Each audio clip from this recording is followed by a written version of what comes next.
అంతరిక్షంలో Starlink satellite అదుపు తప్పింది. ఎలన్ మస్క్ కు చెందిన స్టార్లింక్ శాటిలైట్ అంతరిక్షం నుంచి అదుపు తప్పి భూమి వైపుకు దూసుకొస్తోంది. డిసెంబర్ 17 నాటికి శాటిలైట్ భూమి నుండి 418 కిలోమీటర్ల ఎత్తులో ఉంది. కానీ అది అకస్మాత్తుగా అక్కడి నుండి కూలిపోవడం ప్రారంభమైంది. ఉపగ్రహంలో సాంకేతిక లోపం తలెత్తి ప్రొపల్షన్ ట్యాంక్ లో గ్యాస్ భారీగా బయటకు వచ్చింది. దీంతో ఆ సంస్థ దీనిపై వివరణ ఇచ్చింది.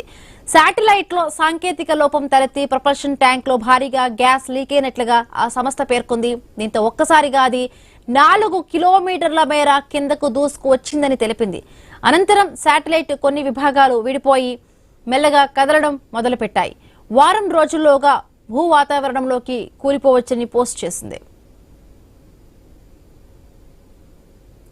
స్టార్లింక్ ఉపగ్రహ శకలాలు అమెరికాలోని అలస్కా సమీపంలో గగనతలంలో ప్రయాణిస్తూ ఉండగా వెంటోర్క్ సంస్థకు చెందిన వోల్3 అనే ఉపగ్రహం 214 కిలోమీటర్ల దూరం నుంచి హై రెజల్యూషన్ చిత్రాలను తీసినట్టుగా సంస్థ తెలిపింది. స్టార్లింక్ శాటిలైట్ కిందకి పడిపోయినా భూమికి ఎటువంటి ముప్పు లేదని స్పేస్ ఎక్స్ పేర్కొంది.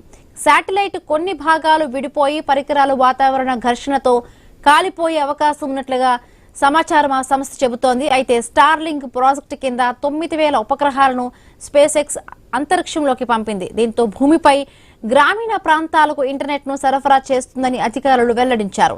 అమెరికాలోని నాసా యుఎస్ స్పేస్ ఫోర్స్ తో సమన్వయం చేసుకుంటూ పనిచేస్తోంది.